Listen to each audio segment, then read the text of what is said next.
Hello and a very good evening to you. This is News First Primetime News coming to you live on NTV1. I am Shahan Rampati, your anchor tonight, and these are your headlines. Government to raise $2 billion before December. Price formula for electricity. Unable to meet this year's FDI target, says Malik Samaravikrama. Prime Minister says assistance sought from Singapore for education reform in the country. Tense situation in Parliament as a result of dates not being allocated to debate the no-confidence motion against Minister Rishad Bathiuddin.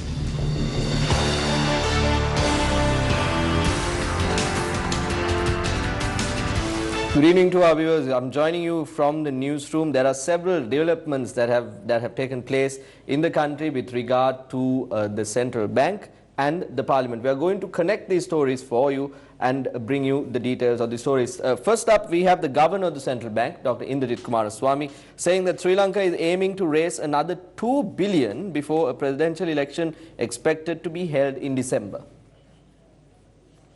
Speaking to Bloomberg, the governor said Sri Lanka's central bank will consider all options to support the economy in the wake of last month's terrorist bomb attack, including reducing the reserve ratio at its next policy meeting.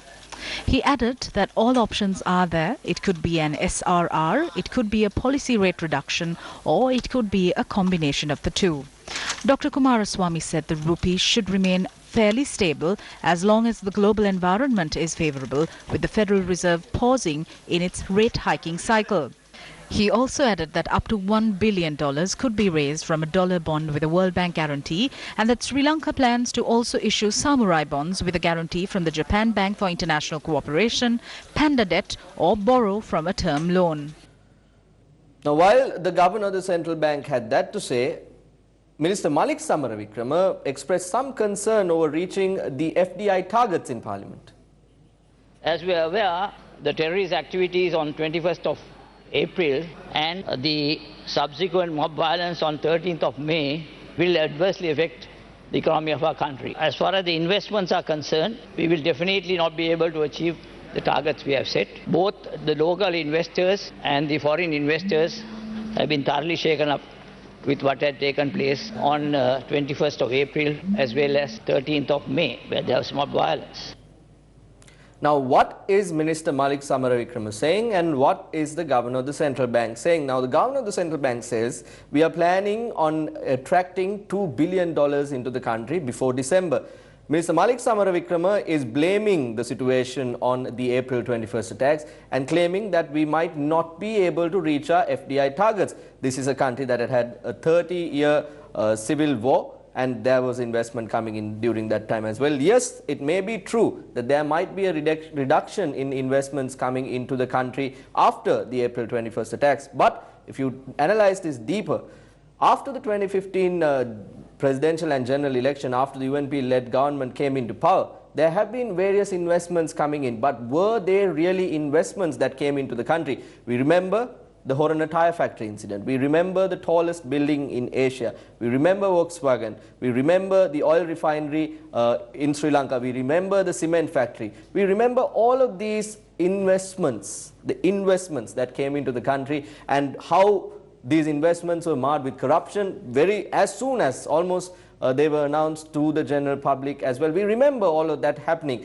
And if someone, a minister of the government, is coming forward and saying the investors may not come into the country after the April 21st attacks, we have to remind these people who come and make these statements that a bond scam happened in this country. And after the bond scam happened, and after a governor was appointed to the central bank from a different country, a different nationality, came back and went back to his country rather, the investors lost faith and confidence in the Sri Lankan market. That is how the investments were stopped, if at all, and that is how the confidence in the Sri Lankan market dropped. And if Minister Malik Samaravikrama is trying to blame it solely on the April 21st attacks, the country remembers what has happened.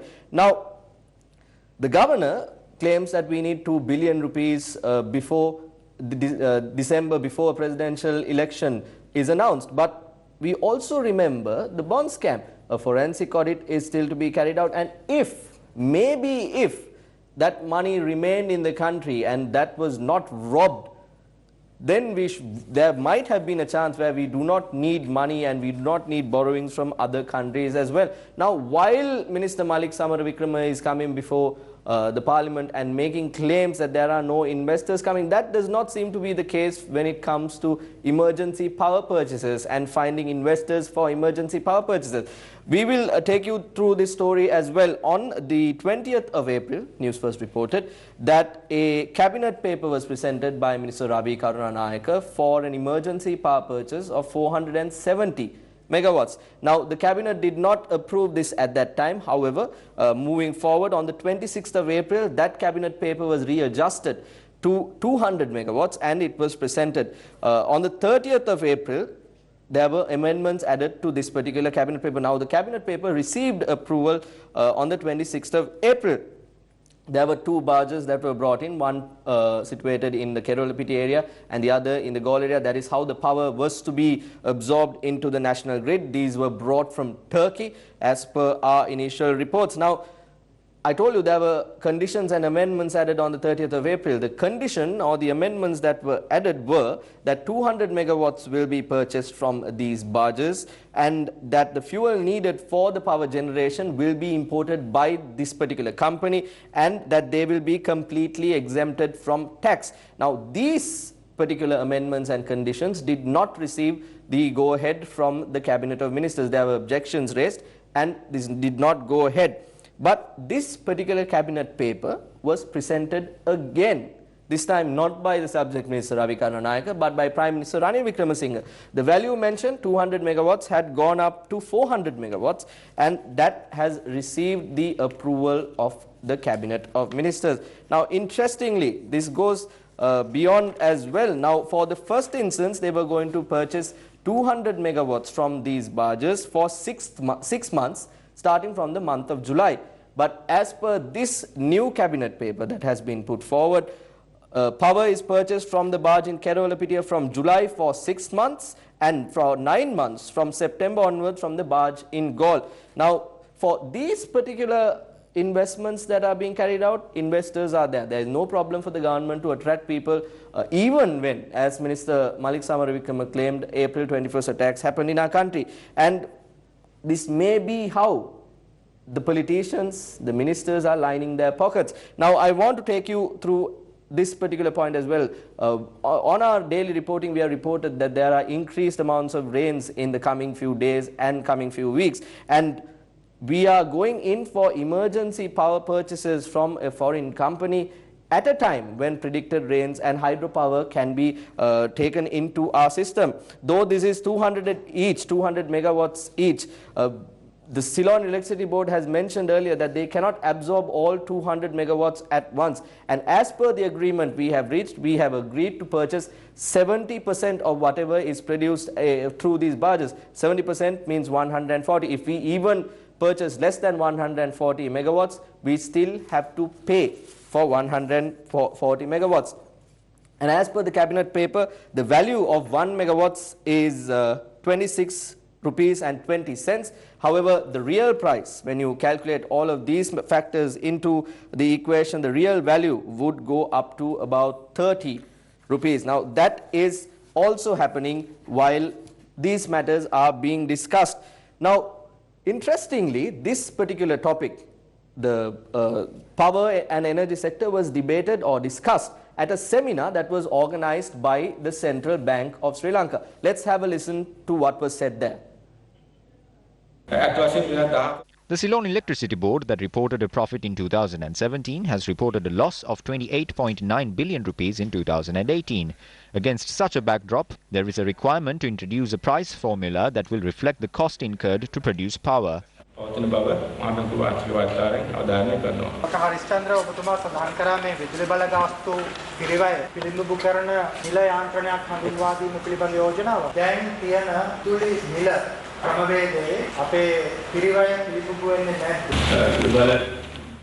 During the production of power, the government supports us with the cost of raw material. It is only if such a price formula is introduced that their operations will be in line market competitiveness.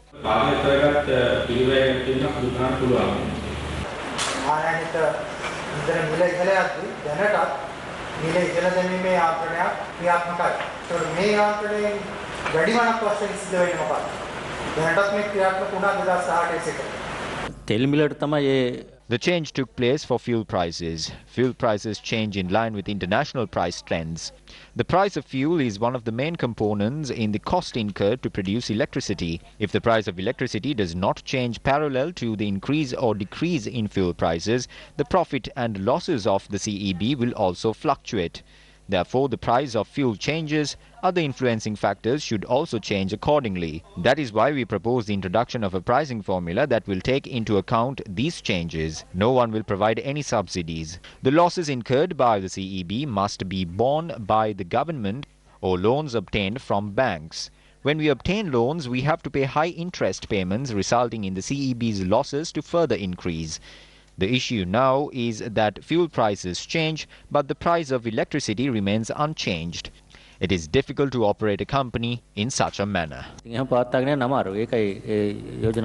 How do these two stories connect? How does the power and this pricing formula connect?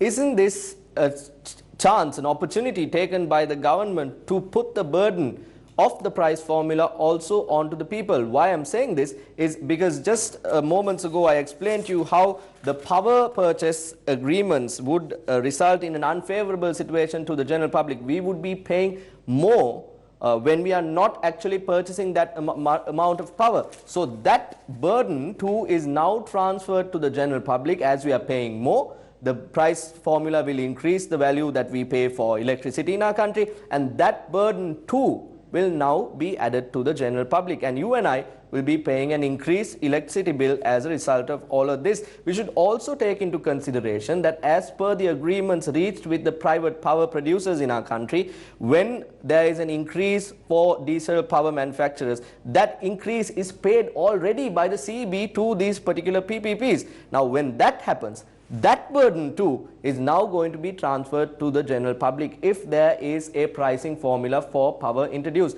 That is what is going on in our country. Now, while all of this is happening, Prime Minister Ranil Wickremesinghe at an event today said that we should go to Singapore and take examples from Singapore to develop our education sector. Let's also have a listen to what our Prime Minister had to say.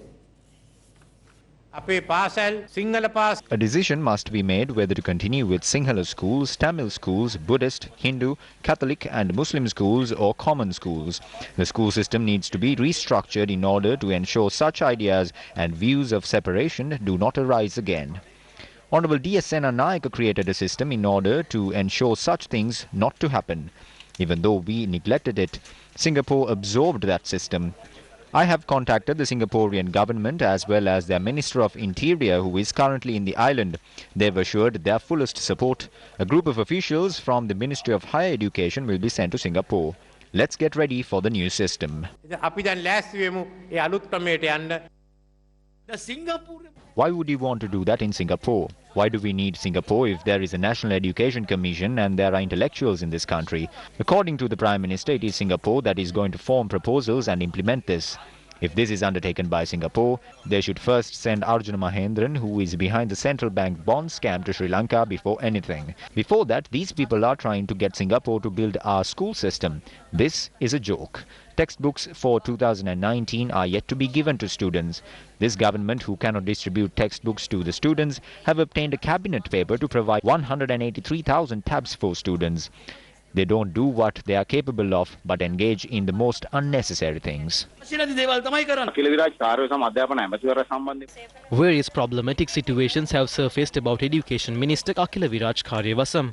Especially many allegations were made against him about purchasing tabs. We remember the cabinet paper presented on the uniform deal done with the Indian company. He was trying to commit a huge fraud of more than 2,700 million rupees from that. As of now, there are allegations surfacing about the Suraksha insurance. There are allegations about a massive theft in the Suraksha insurance. There was an issue where unqualified sports instructors were taken in as a result of their political influence. So people like this should resign. Ministers in other countries who have minor allegations resign, but this minister continues to hold the position of Education Minister with the support of the Prime Minister. This is shameful.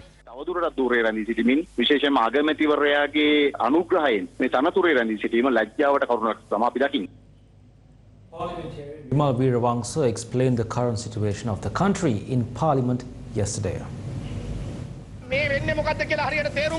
Understand what is happening here. They are trying to make Sri Lanka a den for American military. They can't just do that. There should be an extraordinary situation in the country.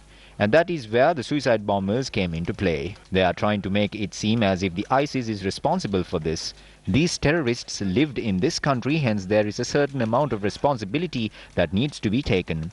All these terrorists, knowingly or unknowingly, are carrying out the wishes of the people who favor America. America needs an extraordinary situation in the country. The American military cannot intervene in the country during a normal situation. There are several clauses in the AXA agreement that is due to be signed soon. One of it clearly states that the American military can intervene in the country during an extraordinary situation. An extraordinary situation don't just arise. Those need to be simulated. To do that, money needs to be pumped into the country through Saudi Arabia. There should be ministers who support this pumping of money. Not only that, the Foreign Currency Exchange Act was revised recently and the clause that supervised the funds that came from overseas was removed. A path for those funds to come into Sri Lanka opened up. And that's how the funds came into the country. That's how this terrorism was developed. Then they made the intelligence units less powerful. And then these attacks happened. That is how the extraordinary situation required by the United States was manipulated. It did not happen to the same scale that they had in mind. To our luck, the terrorists who were to carry out the second round of attacks were taken into custody. In order for us to be safe and stay united, we need to understand the factors involved in these attacks. Keep your party and your religion. We need to save our country from this American trap that is to be befallen upon us. There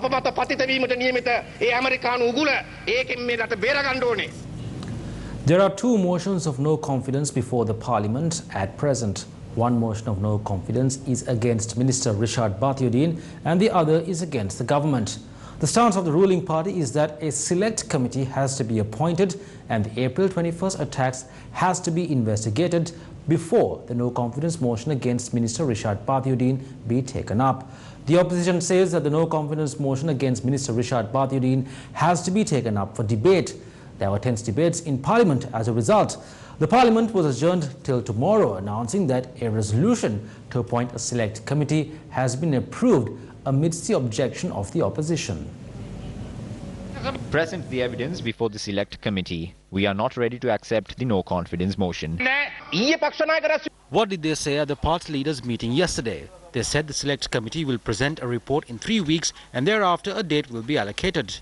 Now he is not saying even that. How is this fair? Speaker, do not say this is good. Allocate a date for this today. If not, no one in the opposition will take part in anything to do with the so-called select committee.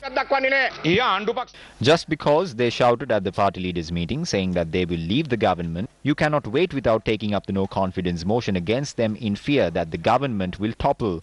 There are parliamentary traditions. The leader of the house cannot say he will not let this happen. How can he say that? The Catholic parliamentarians of the ruling party said that they are standing with the people who are affected. Even the TNA MPs who are in the opposition said that they would stand with the people. Around 300 people are killed. Will you not let the 225 people here be sensitive towards those people? Take the motion against the minister as soon as possible. There is no provision in the standing orders to prevent such thing. Lakshman Kiriyala is presenting various motions. This is not a good age. You should retire and go home. If the allegations levelled here are proven, Minister Bathiuddin should not be here. He should be in jail. I accept that. There is no judicial action taking place. As MPs, we need facts to make a decision. The allegations raised against Minister Bathiuddin are also looked at in the select committee. All 225 members have made this a fighting pit. That is why the people say that all 225 should be chased away. That is why they say that Parliament should be bombed. Hundreds are dead and we must do this justice. If we don't, the day that we are chased out by the people will not be far away. The allegations against Minister Rishad can be investigated at the select committee. They are trying to conceal the real murderer behind this. The decision is solely in your hands. Please grant this debate and cast aside the suspicions among the public. We are not running away from anything. The JVP motion has not been presented in the additional agenda. When that is taken up, let's debate. The people of the country want to know about this. We will get to know about it, and when we can proceed, try not being limited to party politics. We are not trying to conceal anything. The opposition leader and the Prime Minister both have asked you to grant the date.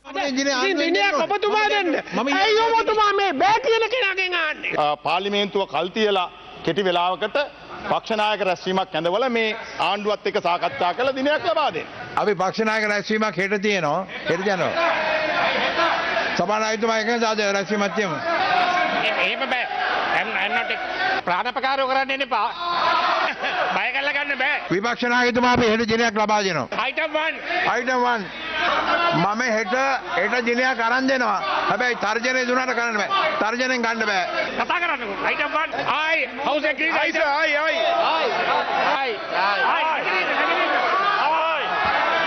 තව පැය 18ක් ඉන්න බෑ නේද මට කරන්න දෙයක් නැහැ මං ඊයේත් කිව්වා මං කිව්වා දිනයක් අරන් දෙනවා කියලා ඔබතුමා විසා ගන්නයි කරන්න දෙන්නේ එහෙම කරන්න දෙයක් නැහැ ඊට adjournment agreed yeah item one yeah okay පාර්ලිමේන්තුව හෙට උදේ 10 මාරවන්ට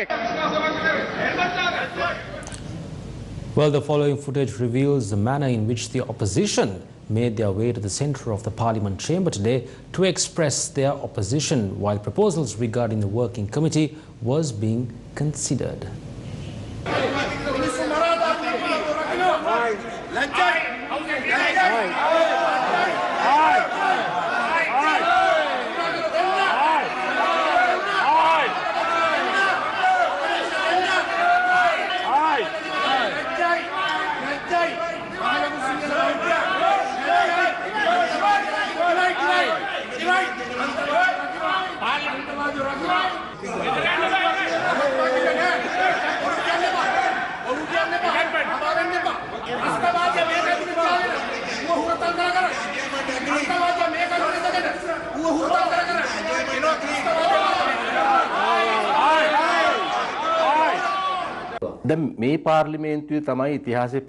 For the first time in history, it was the present Parliament that included unknown sections to the 19th Amendment to the Constitution. Never in history was the working committee stage used in such an undisciplined manner to provide sections not included in the Act. When the Provincial Council Act was brought forward, you might remember it was initiated with 4 pages but ended with around 30 pages. In other words, a majority of the pages were included during the working committee stage. This is completely against the traditional parliamentary practice followed when approving acts in this country. When the activities that should take place during the working committee stage are used for agendas that go beyond them, the Speaker did not act to prevent such things from taking place. The Provincial Act that includes sections which were included in the improper way was the document that was signed. The Speaker's decision is based on the instructions of the Prime Minister. This is the reason for justice and order to not take place in Parliament. We lodge these complaints to the general public of Sri Lanka. There is no other place to say this. If there is no room to bring forward a no-confidence motion over such a sensitive issue in the country, why are public funds used to maintain a parliament in a country? Opposition leader Mahinda Rajapaksa expressed the following views to the media. The no-confidence motion has been submitted to the working committee. The members of the opposition within the working committee must decide whether we should proceed in this regard. We should decide if it would be of any use for us to go sit inside there.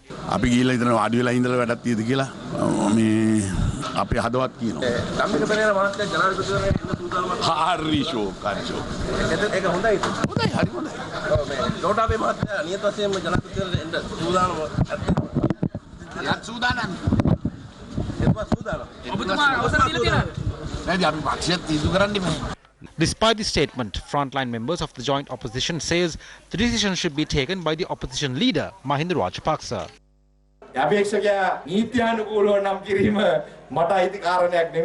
ඒක මහින්ද රාජපක්ෂ මැතිතුමා අවශ්‍ය වෙලාවට නිවැරදි වෙලාවට ජනාධිපති අපේක්ෂකයා කවුද කියලා නම් කරાવી. අපි අවසානයේ මහින්ද රාජපක්ෂ ජනාධිපතිතුමා කියන දේ පිළිගන්නවා. මේ දෙක කියනවනේ.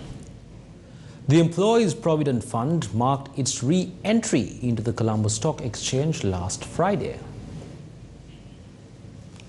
Sources from the stock exchange confirmed to Newsfirst that the Employees Provident Fund marked its re-entry to the Colombo Stock Exchange on the 17th of this month with the purchase of 55 million shares of Dialogue Asiata PLC through these crossings for a consideration of 495 million rupees.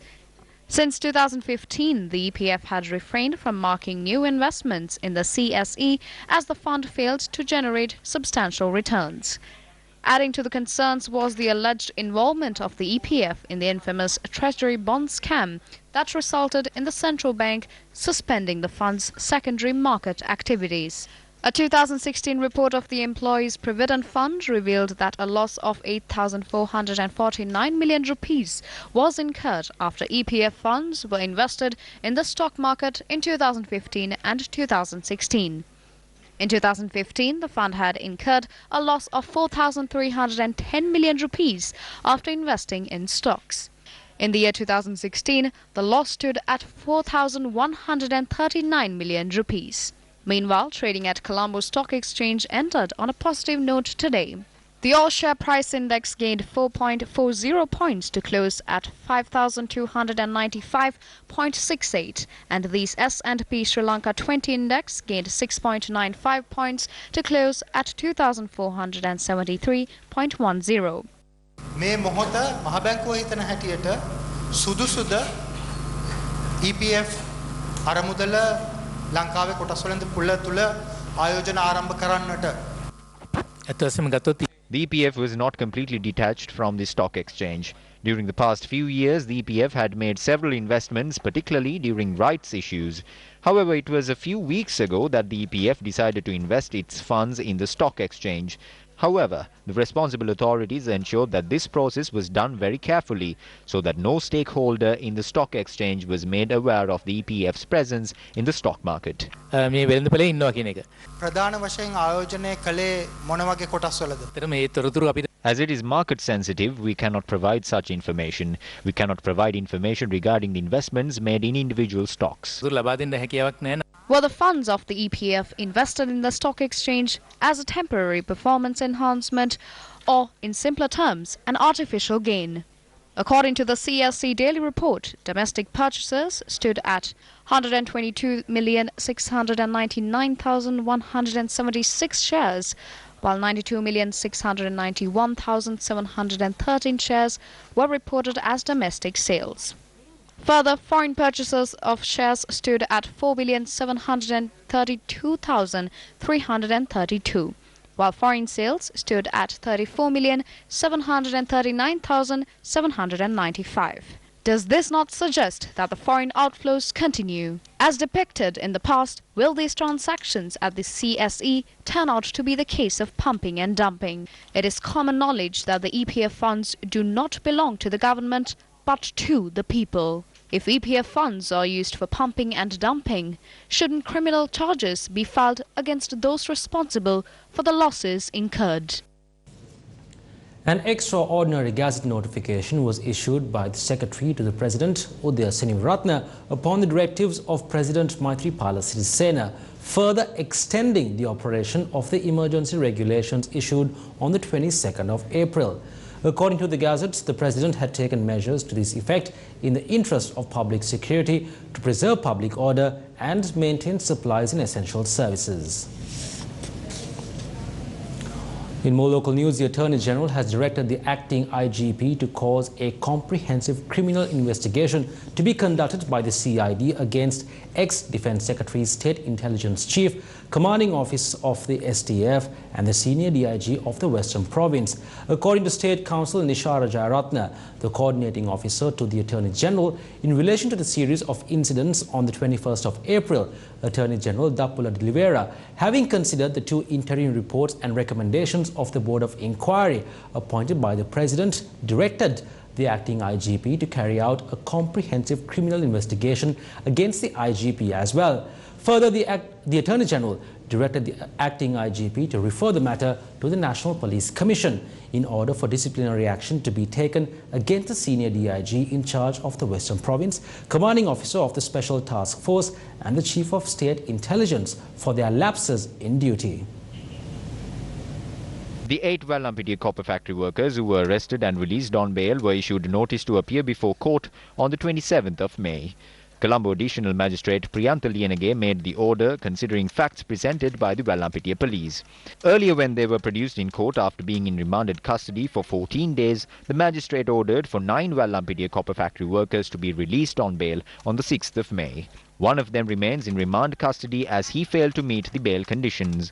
The OIC of the Vallampitiya police, Gamini Hewavithana, who faced serious allegations after the 9 suspects were granted bail, was transferred with immediate effect to the Galle division.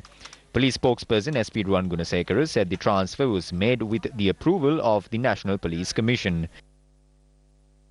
Yesterday, a suspicious land close to the Inginimitya reservoir was searched on information received to the Sri Lanka Army. Police said the land belonging to Mohammed Rizwan, a businessman from Wattala, who was arrested on suspicion for having close contact with Zaharan.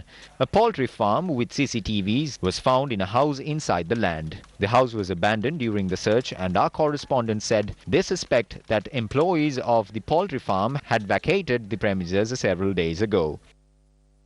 Police media spokesperson SP Ruwan Gunasekara said several people were taken into police custody for questioning after a special search operation conducted in Enderamula, Wattala from last night until the early hours of this morning. More search operations were carried out in Meegoda, Kolonnawa, Vallampitiya and surrounding areas.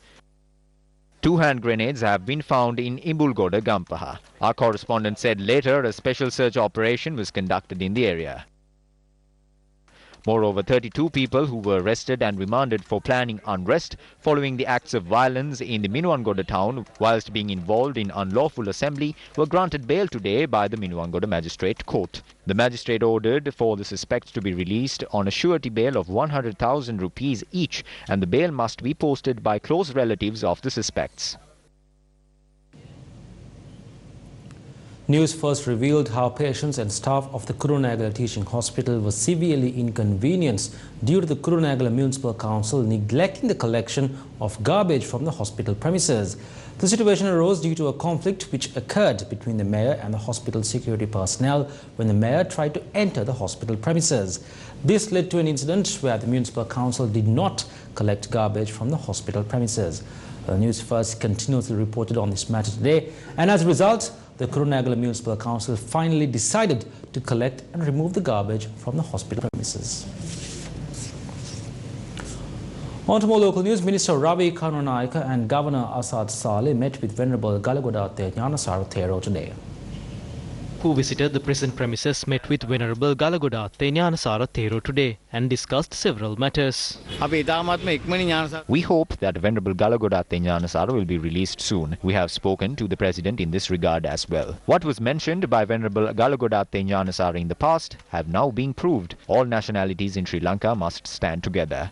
We cannot go forward divided. There must be a national reconciliation. We only had religious issues between us. There were no other issues. We solved them through discussions.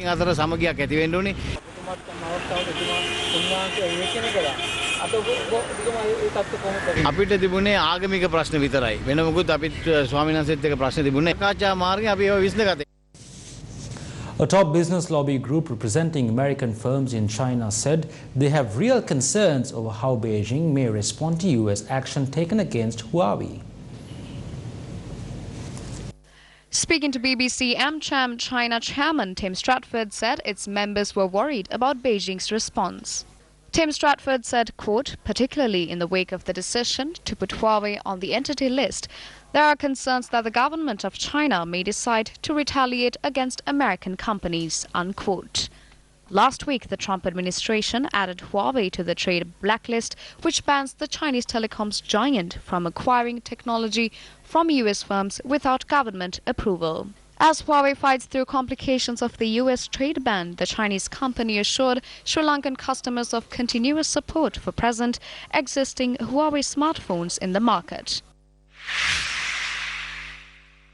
Meanwhile, some of the world's biggest footwear firms urged Trump to end the US trade war with China, warning of a catastrophic effect on consumers. In a letter signed by 173 companies, they said the president's decision to hike import tariffs to 25% will disproportionately impact the working class. Beijing has signaled some willingness to work with Washington to solve their trade dispute. No discussions have been scheduled since the last round of talks ended on the 10th of May. Speaking to Bloomberg, the governor of the central bank, Dr. Indrajit Kumaraswamy, said Sri Lanka is less affected by the renewed dispute between the US and China, as the South Asian nation is not part of the Chinese supply chain, but it's more exposed to a slowdown in the US, its main export market. Newsfirst also spoke to senior lecturer of the University of Colombo, Professor Sirimal Aberatna. There will be opportunities coming up from global events such as the US-China trade war, the bad things as well as from good things. Countries like Sri Lanka, we will grab those opportunities as long as we are prepared to do so. Otherwise, we will pass by them till we are not prepared to grab those opportunities. And it has happened in the past, it will happen in the future as well. When we look at our economic performance, we don't have that much strong links to the global economy. The Eurasian Times reported on their online site, trade between Pakistan and Sri Lanka has come to a sudden halt after the April 21st bombings. Newsfirst inquired into this claim, and as per the initial findings, the report seems to be inaccurate or fake. According to the website, the reason for the termination of trade between Pakistan and Sri Lanka is believed to be the escalating violence against the Muslim community in Sri Lanka. Quoting a person said to be the chairman of the Pakistan-Sri Lanka Business Forum, Aslam Pakhali, the website says, quote, rice and textile exports to Sri Lanka from Pakistan have stopped. Potato export has also reduced drastically, unquote. The article further reads that the Aslam Pakhali said a delegation of the forum held a meeting with the Sri Lankan ambassador. Newsfirst inquired about this from several stakeholders. The National Chamber of Exporters in Sri Lanka said there has been no information regarding a halt in exports from Pakistan to Sri Lanka. Its president said this statement could be misunderstanding. The Pakistan High Commission in Sri Lanka said as this was a statement made by a Pakistani national in Pakistan, and since it said that a meeting had been held with the Sri Lankan High Commissioner, the matter had to be raised up with the Sri Lankan High Commission in Pakistan. However, the Sri Lankan HC in Pakistan was not available for a comment. Meanwhile, a senior official at the central bank also said that the CBSO was not aware of such a move by Pakistan. The Wholesale Traders Association said that since the price of goods coming in from Pakistan are high, there is a reduction in the quantity that is being imported. They, however, added that there are imports coming into the country from Pakistan and there has been no halt in the imports. And that is a wrap of Newsfirst Primetime News. Thank you very much for watching. I'm Shanjarampati. Good night and take care.